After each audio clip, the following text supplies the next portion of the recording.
Hi everyone, I'm Mandy Smuck. Let's make something delicious together with Philadelphia cream cheese. Hi women of Philadelphia, my name's Mandy. Welcome to the heart of the prairies, my home, beautiful Regina, Saskatchewan. Today I'm making a side dish called cream cheese potato poppers. But before we head to the kitchen, we have to go collect a few ingredients. In Regina, we have a local farmer's market every Wednesday and Saturday. It's handy because you eat fresh and local. And even though it's raining, they're still out in full force.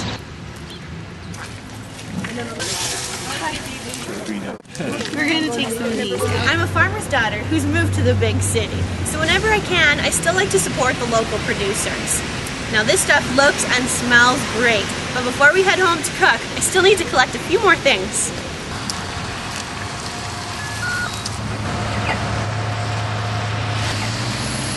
Of course, the most important ingredient you can't get here. So I went over to my local grocery store to get the star of this side dish, Philly cream cheese. Now it's just going to keep raining, so let's head back home, get cozy, and make this wonderful side dish. Hi ladies, welcome to my kitchen. So I'm going to go through my bag of goodies that I bought, both at the supermarket and over at the farmer's market. So let's go through one by one, kind of a list of the ingredients that are involved in making this awesome dish. You're going to need some cauliflower for this dish, and potatoes. And you can really adjust how many potatoes you need based on how large of an amount of these poppers that you want to create. So I also picked up some parsley at the grocery store. Now I picked up this Kraft shake and bake. It's a crust, a classic herb, and Parmesan.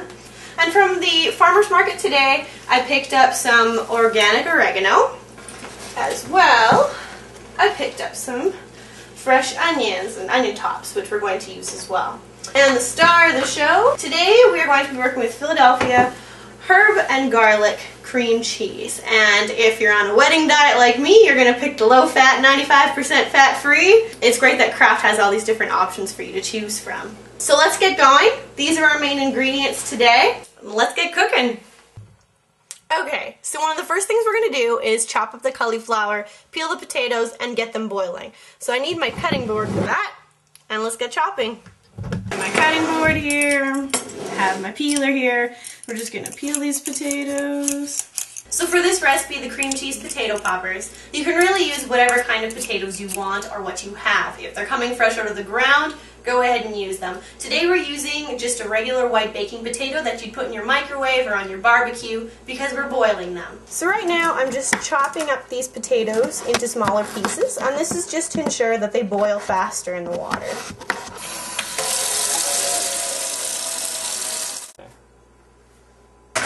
So we'll turn it on max to get it boiling.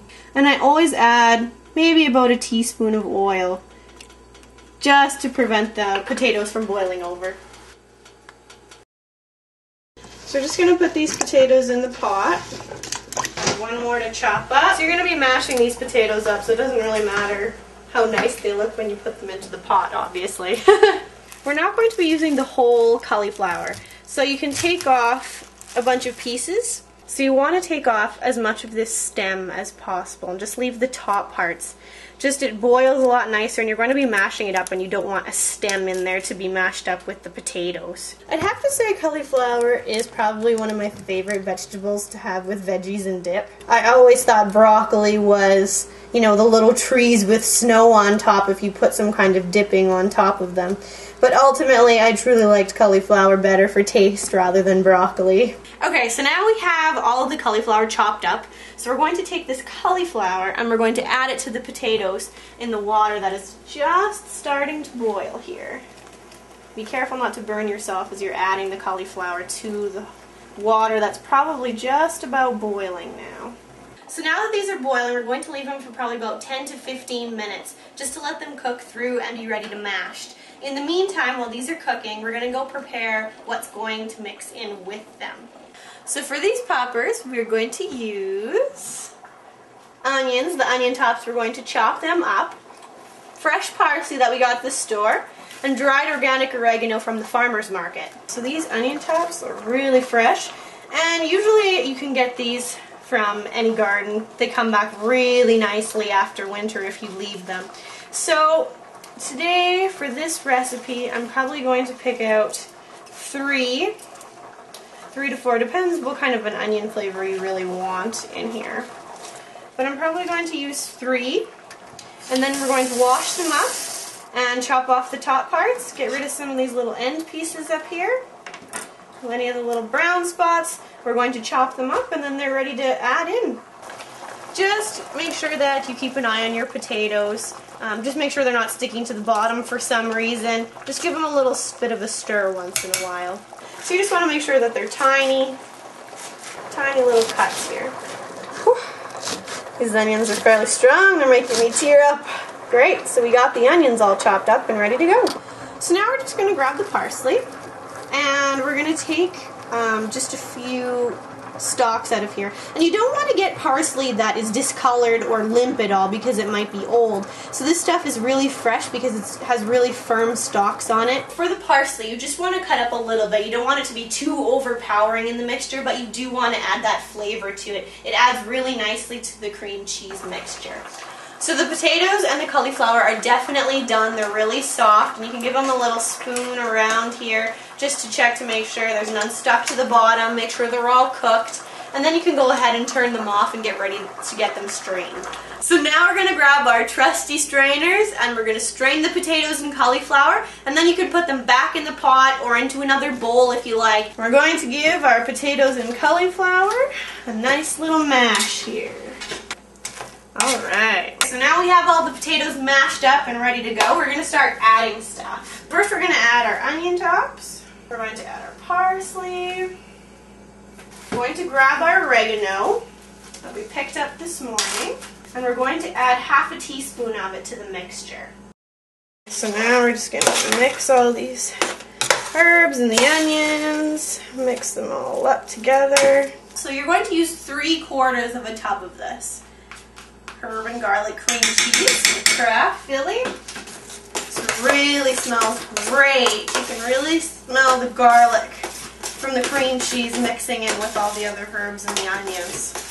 Fabulous. So now that we've got it all mixed together, we're going to prep the oven for the next part, 350 to 375. Now we're going to grab our coating mix from Kraft Shake and Bake. And it's a classic herb and Parmesan, and so it really mixes well with the herb and garlic cream cheese. We're going to start putting them onto the pans. So as you can see, I've just put a little bit of parchment paper down just so the potatoes don't stick to them. And because the potatoes are still a little bit runny, you're going to take them by spoonfuls, and then you're going to take them over to the shake and bake mixture and just coat them ever so lightly before flipping the spoon upside down on your cookie sheet and gently taking the potato off.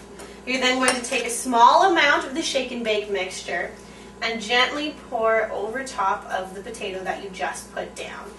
And then your potato popper is complete. I'm just going to go ahead and fill this up 3 by 4 across the whole pan, and then we're going to slip them into the oven. And these are looking really fantastic. We're going to pop them in the oven to 350 to 375 depending on your oven, and we're going to bake them for about 10 to 15 minutes. You don't want to eat them right away as soon as they come out of the oven. You want to let them sit and settle for about 5 to 10 minutes more. One of the great things about these potato poppers is really you can have them at any meal. If you want to have them with your breakfast meal, you can have them as an alternative to hash browns with your bacon and eggs. Oh man, they look good! Or if you're having them for lunch, maybe you're grilling hamburgers and hot dogs, and you can have them as an alternative to French fries. Really, it's up to you what you like to pair them with.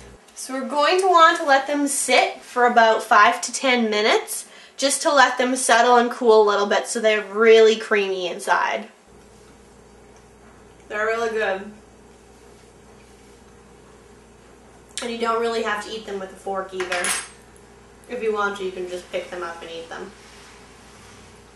I think what I like best about them is the texture difference. The outside is so crunchy, and then the Philadelphia cream cheese makes the inside so creamy and smooth. It's fantastic. So I hope you enjoyed your adventure with me today, making cream cheese potato poppers, and I'll see you next time, women of Philadelphia. Thank you.